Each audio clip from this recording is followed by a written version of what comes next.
Afternoon, I should say. Good afternoon. Welcome all. Thank you for joining us on this beautiful Sunday afternoon. I'm Bill Henning. I'm the current Vice President of the Lansdale Historical Society. No, you're not. That's it. I'm sorry, President. I should be the Vice President because our Vice President does a very good job, but we'll get into that.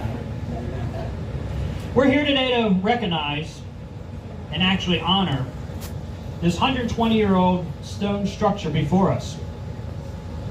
An honor not just by our community here in Lansdale, not just by SEPTA, but a national honor, a place on the National Register of Historic Places. This is not just the building. This is not just the transportation center. This is a symbol of Lansdale, a symbol of how it became and how it is. Lansdale's Life in Motion motto, no doubt, has roots from this place. The Historical Society's motto is preserving our past for future generations to enjoy and appreciate. I can't thank the people of SEPTA enough for also following that motto with the Lansdale station here. They have done a wonderful job of restoring it and continuing to maintain it. Continue to maintain it as a beautiful building. Before we officially dedicate, I would like to introduce a few people to say a few words. Our current second vice president, our past president, somebody I truly admire, Dick Scherer put together a few words, but I believe Pat Riker, our vice president, is going to read.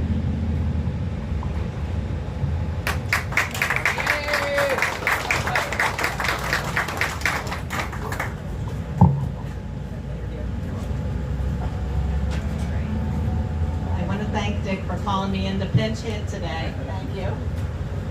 These are Dick's words, and I think they reflect exactly what most of us are thinking today as we look at this beautiful station that has been a part of our community for so long. Lansdale's SEPTA passenger station now has its place on the National Register of Historic Places, an honor long overdue for a structure that has been the focal point of our community for 120 years. Some of the most hallowed and treasured buildings in the country are on the register, and more than a few are train stations. Why? Well, certainly some are architectural gems, created in an era when railroads ruled the transportation world and cost was no issue. But others, like our depot, hold a sentimental and emotional link with the towns they serve. As we board and debark from the commuter trains, we don't think about that. But if those stone walls could talk, imagine the stories that they would tell about Lansdale and the people who lived here over those 120 years. The rich and poor of our town stood shoulder to shoulder, waiting for a train to take them to Philadelphia, where an important job, or the hopes of finding any sort of employment, awaited them. Some bid farewell to family and friends as they headed off to college or trade school, or any opportunity to expand their life experiences beyond the borders of our junction town. Those walls behind me stood silently by as some of our finest young people boarded trains to join the military in wartime. And sadly, too many of them never made the round trip back home. For most, Lansdale Station was part of their daily routine. Get up in the morning, take the train to Philly, put in a day at the job, return home in the evening, repeat the same ritual every day. But our station has also served as the town's welcome mat. Many arrivals, not only new to Lansdale, but also new to America, and the opportunities this land could afford them. Others saw the area as an escape from the dirty, congested cities of the Northeast. Here they had the chance to gain meaningful employment and start a family in a more hospitable environment. For all these reasons and more, millions of people have passed through this station, and continue to do so today. The scene visible from these stone walls has changed considerably over the years. Most of the buildings that were once in sight are now gone. The Longacre Hotel, which was across the street, the trolley station, which was next to it on Railroad Avenue, Vine Hackers at the Kugelball, Kaiser's store, and of course the Hotel Tremont down the street. Only the Moyer block across the tracks from us here is a building that predates this depot. Well, the old steam trains are long gone, and so is most of the adjacent freight yard. The route from Lansdale to Bethlehem no longer carries passengers, only freight. The Watchman's Tower and the nearby switching tower have been replaced by electronics. Yet through those 12 decades, our passenger station remains an oasis of the past, while still serving the needs of the present and likely future residents of our area. We have changed, and so has the community around it. But the depot behind me looks remarkably as it did on opening day in 1903. Now, if only those walls could share with us the history that has passed before them, what tales they could tell. Thanks.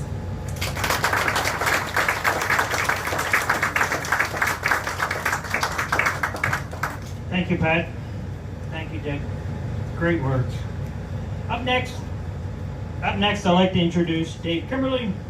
Dave Kimberly of Mid-Atlantic Historic Preservation Services.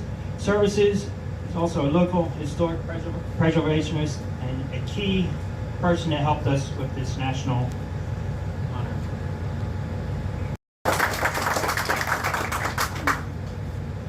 Thanks, Bill.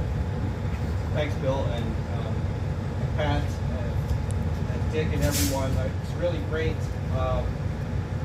to be able to be standing here and doing this. It takes a while to get something listed on the National Register. It's generally about a year to a year and a half process. It takes a lot of research and gathering information, and I just want to congratulate Lansdale Historical Society, including their president, Bill Henning, Dick Shearer, Pat Ricker, the folks with Discover Lansdale, which provided me with a lot of early information about this train station, Lansdale Borough officials, the Pennsylvania State Historic Preservation Office, and the National Park Service. They're the ones who guide this process more or less and make me come up with the best possible nomination that I can come up with to get this listed. SEPTA, of course, extremely important in this process. Officials with Montgomery County and Pennsylvania State officials, and also my wife and family. My wife's here today. One of my sons is on his way. He'll be here later. Always running late. The other thing I want to point out about this nomination for me that was very different, and that is I could not go to a library and I could not go to an archives and actually pick up pieces of paper and page through them because of the pandemic. They were all closed. So for me, this was a nomination that for the first time, I had to use all electronic sources. So places like the Hagley Museum and Library, Library of Congress, PA Share, which is the Pennsylvania State Historic Preservation Office's database of historic resources, newspapers.com, Philadelphia Architects and Buildings website, the Philadelphia Geohistory Network, and Mr. Drek Wilson, who I corresponded with. And I'll explain a little bit more about him later on, and what role he played. So the National Register of Historic Places is our nation's list of most important buildings, structures, objects, and sites. And there are about 98,000 historic resources on the National Register. So it's approaching 100,000. And it truly is an honor out of some possibly more than 400 million properties that could potentially be listed on the National Register that this building and the others with it get honored in this way. So what does it take to get listed on the National Register? Well, first of all, you have to have age. So 50 years or older is the cutoff year. 50 years or older. So that means right now, buildings built in 1972 have the potential to be listed on the National Register. They must retain historic integrity. They must look something like they looked like when they were first built. You've already heard, this building looks like it looked today, soon after it was built. It looks the same. It has to be significant for association with events, persons, architecture, or archaeology. And significance can be at the national, state, or local level. So the building can be significant locally to local history and still be listed on the National Register, which is one of the great things about the program. So what does it mean to get listed? We've kind of already talked about that. Some others have covered it. It's an honorary. It's honorary. It's an honor to be listed. The fact that the building is still here, the fact that it still looks the same as it did when it was first built. The National Register does not protect historic buildings from demolitions or alterations, except if there's state or federal funding involved in a project that might have an adverse effect on it. The National Register makes funding available to nonprofit organizations and local governments, and the National Register makes tax credits available for the rehabilitation of income-producing buildings. But other than that, it doesn't protect the building. That's up to us. That's up to the local government to do. And this building has been protected, and that's why it's being honored in this way today. So how does the Lansdale station qualify for listing on the National Register? The station is locally significant for its impact on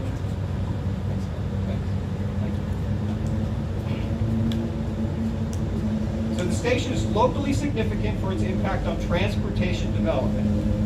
The North Penn Railroad was built through the area in 1856. The Doylestown branch was constructed in 1858, and the Stony Creek branch to Norristown was completed in 1868. So that made Lansdale an important junction town. As a result, the railroad attracted businesses, industries, and residential development.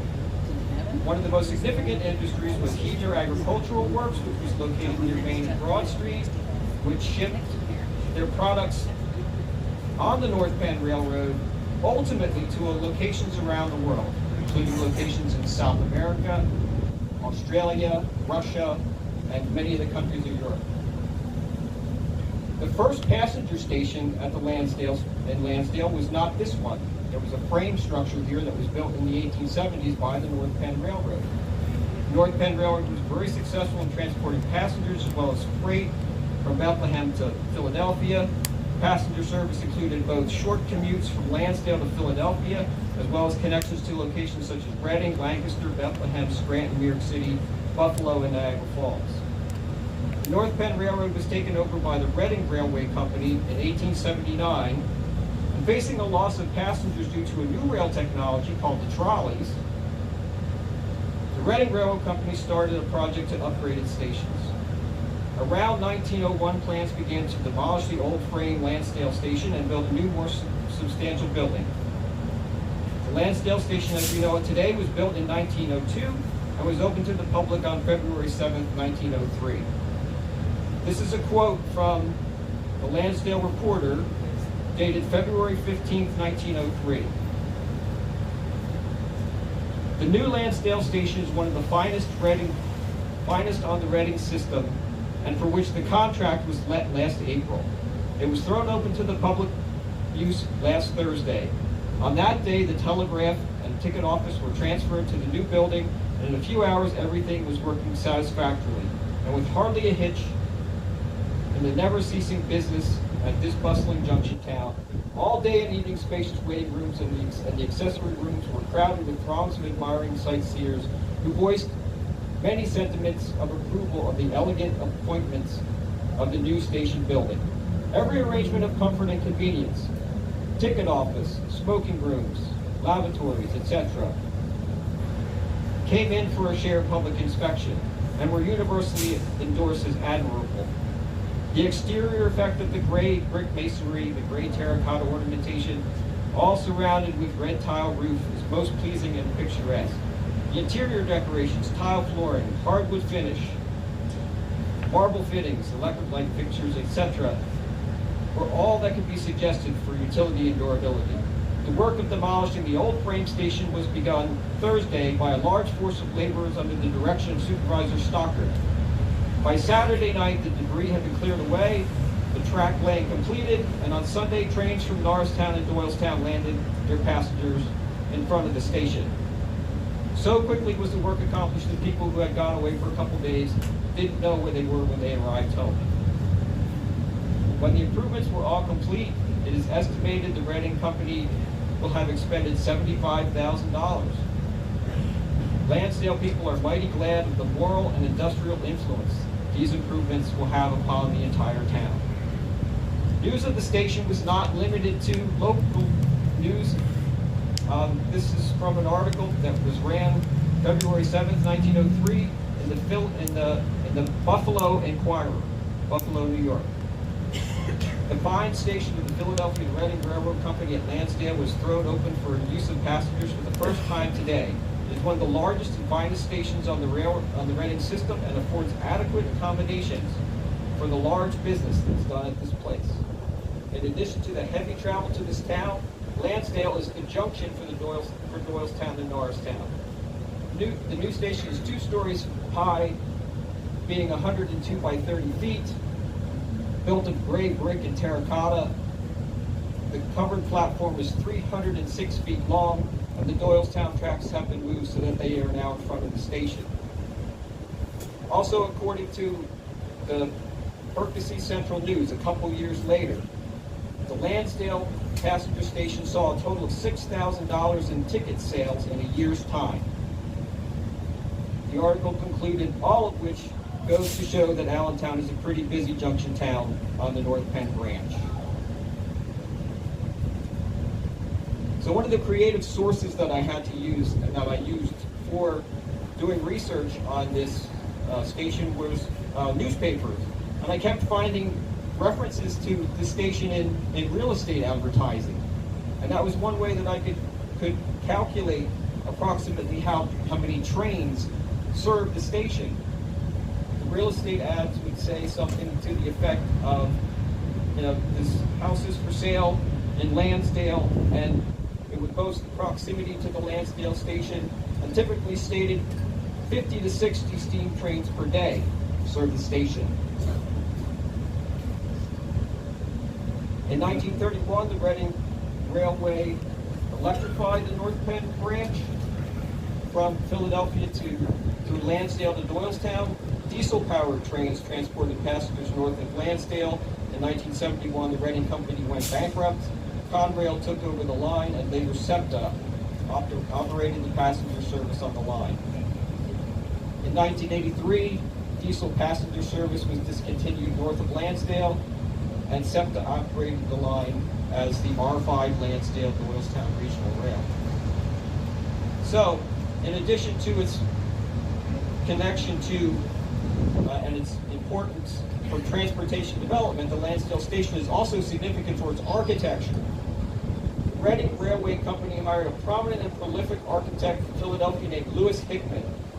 And Mr. Hickman was one of the first presidents of the T-Square Club in Philadelphia, which was a local professional organization for architects, similar to the current national organization, American Institute of Architects, or AIA.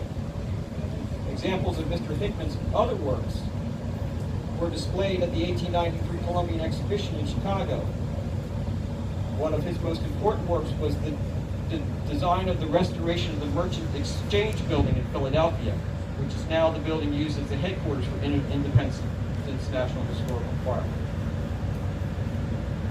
Mr. Hickman designed the Nicetown Rail Station in Philadelphia, the Temple, Knesset Israel on the campus of Temple University, now unfortunately is demolished. Mr. Hickman is also noted for hiring Julian Abel as an intern. As a sophomore, Julian Abel joined Mr. Hickman's firm as an intern working in evenings while he attended college. Mr. Abel was the first African-American graduate of architecture from the University of Pennsylvania according to Drek Wilson, who literally wrote the book about Julian Abel. According to Mr. Wilson, the intern would not have been the lead architect on the Lansdale station project, but he likely corrected red-lined drafts of plans for the station and may have drawn the finer, intricate, and tedious details on the plans for this Lansdale station. Upon graduation from the University of Pennsylvania, Mr. Abel worked with Horace Trumbauer, and along with Mr. Trumbauer, Mr. Abel designed the Philadelphia Free Library, the Stotesbury Mansion, which is also known as White Marsh Hall, near Windmore, as well as Miramar, the mansion of George D. Widener in Newport, Rhode Island, among other buildings. Mr. Abel also designed many buildings on the campus of Duke University. The Lansdale station is in a style of architecture that is known as Beaux-Arts architecture. That's spelled B-E-A-U-X, Beaux-Arts. And that originated in Paris, France, and was popular in the United States from 1880 till 1920. It was used mostly on public buildings, commercial buildings, and mansions. And coincidentally, or maybe not, Julian Abel was enamored with the Beaux-Arts style when he was a student in college. Grand Central Station in New York City is an excellent example of the Beaux-Arts style. So details on the Lansdale station indicating Beaux-Arts style are the rounded arches on the front and the south side, with their intricate details carved in limestone, the round stained glass windows with an arch and keystone above, decorative limestone corbels, and the patterns in the blonde brick, or gray brick as they call it in most of the descriptions. So this building is associated with several and architects. Most important is Mr. Hickman and potentially Mr. Abel, but there were many other architects, famous architects who did work in Lansdale. I'll just review some of their work. Samuel Conver designed a school here in Lansdale. He also designed Elm Terrace Hospital and Harry Richardson's house in Oak Park. Milton Bean did a lot of work in Lansdale. He was a Lansdale architect. In fact, his office was here. He designed buildings for the Keesby and Madison Company in Ambler, and many of the bungalows in Oak Park. Charles Talley designed the First National Bank, right over there. And Conrad F. Neff, who is my wife's great-granduncle. He designed the First Baptist Church in Lansdale at 3rd and Broad Street. So those are some of the other architects who worked in Lansdale. And it's interesting that a lot of these noted architects from Philadelphia and other places did, designs in our area. So I appreciate you taking the time to listen. Take some time today and spend some time with this building. Walk around it, take a look at it, take a look at the intricate details, the style of the building. It's very different than any of the other buildings in this area, and just in general, enjoy the rest of your day. Thank you very much.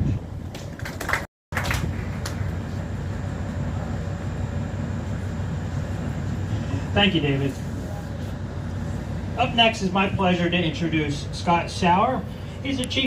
Maintaining our service for the essential customers that we know that work in our hospitals and work to clean offices and buildings and work to serve the public just like our people do. So we're very proud of that.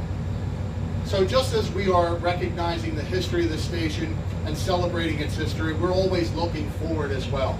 We're committed to reimagining our regional rail service. We envision our regional rail service as more of a lifestyle network now. Coming out of the pandemic, we want to see frequent service to all destinations across the region. Making our rail system more useful for more people is a key initiative of our SEPTA Forward program, our strategic business plan, which you can find online as part of that strategy. SEPTA has an incredible legacy of investment in rail infrastructure, and we are creating a vision for better integration between regional rail and all of our other modes. We're collecting extensive public feedback, and I encourage you to go online and find our program and make your comments known. We will implement solutions to deliver seamless, equitable transit that meets the region's changing and diverse travel needs. Again, on behalf of SEPTA, on behalf of our General Manager Leslie Richards and our board, I want to thank the Borough of Lansdale and the Lansdale Historical Society for making this very special occasion possible. Thank you. Thank you, Scott. And I must say, during this whole process, the year and a half, working with SEPTA has been a pleasure. Every person I've talked to throughout them, it's all been a pleasure to work with. They're all willing to do whatever was needed from the initial start of the National Historical Register to just setting up today. All the employees of SEPTA have been tremendous and friendly and all anxious to help out. So I really appreciate that. Up next, my pleasure to introduce our Lansdale Mayor, Mr. Gary Herbert. My name's Mayor Gary Herbert. This is such a monumental honor to capstone a monumental week for our community. Earlier this week, we celebrated our 150th incorporation as a borough, and this is so critical. This building is so critical to who we are as a community. Life in motion is who we are. Lansdale keeps recreating itself as people come in, become a part of our community. We grow, we change, and we keep moving forward. And it's such a great honor to be listed on the register as one of the most historical places in the country. So I want to say thank you to Bill, to the Lansdale Historical Society for their amazing and intrepid work over the last several years to make this happen. It is not easy to get listed. It requires so much dedication and work. Please put your hands together for the Historical Society.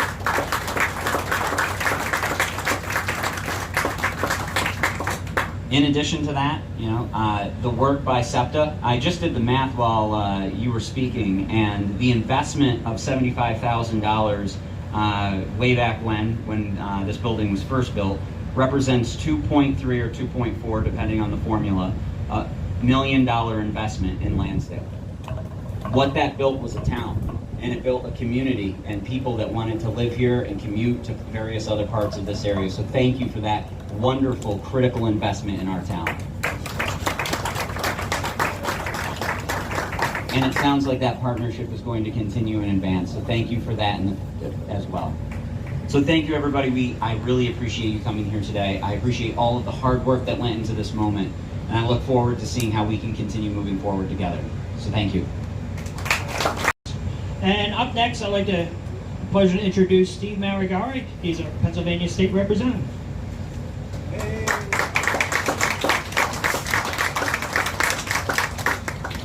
Thank you, Bill, Scott. Thank you so much, Mayor, as always.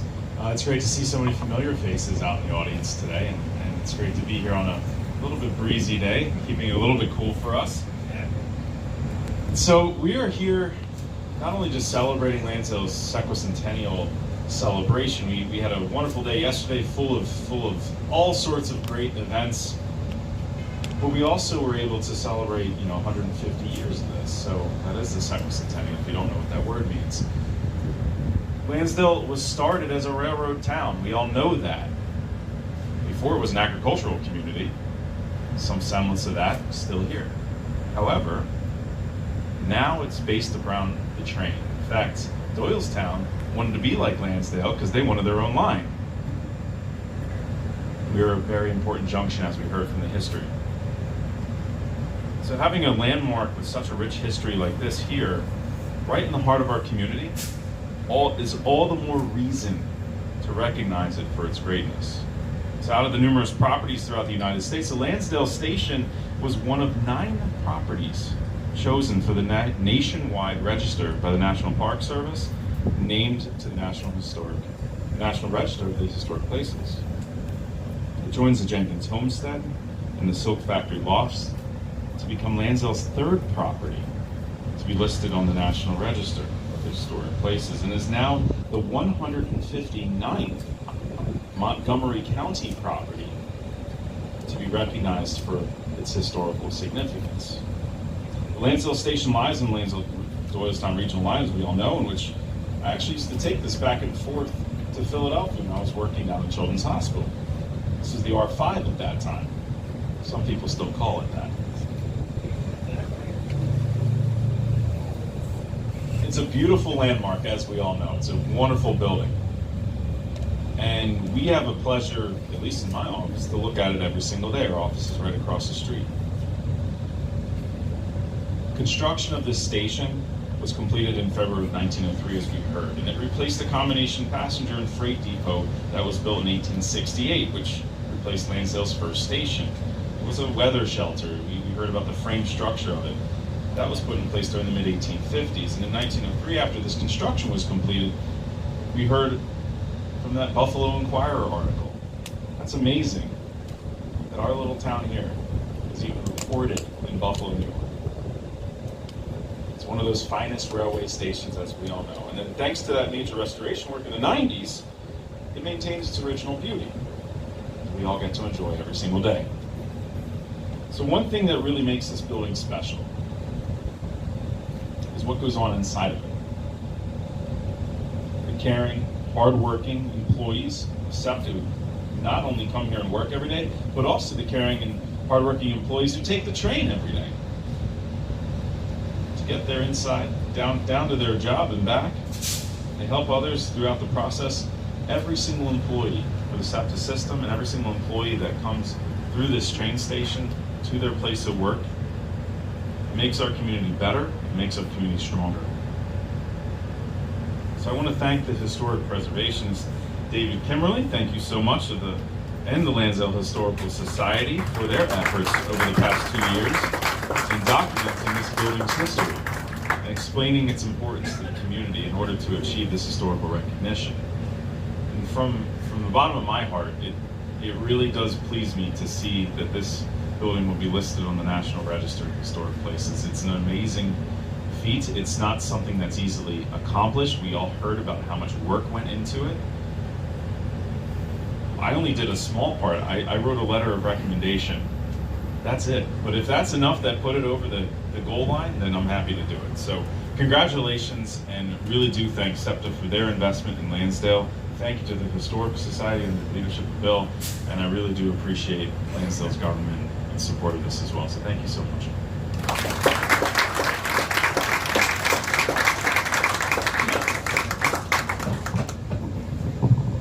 Thank you, Steve. At this time, the important part, I think, Scott, if you would assist me up here. Over here we do have the official National Historic and Registered Places plaque. So we're going to grab one side. Maybe we can pull this thing down and reveal our plaque for all to see from here on out.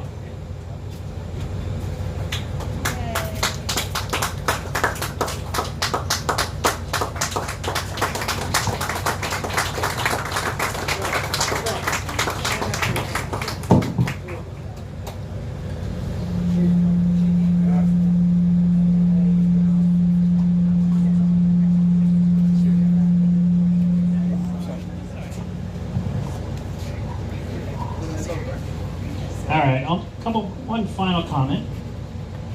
Today, this event is kind of the final dot, the period, on a year of Lansdale 150th anniversary celebrations. It kind of seems appropriate since this is kind of how the town started.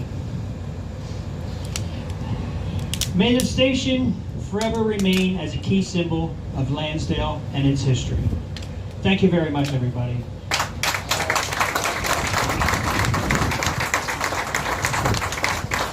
Afterwards, inside the station, there are some displays at the Historic Society put out. There are some little train cookies and some water, nice cold water. So you're more than welcome to take a walk inside and such. I believe the SEPTA has a train opening down there.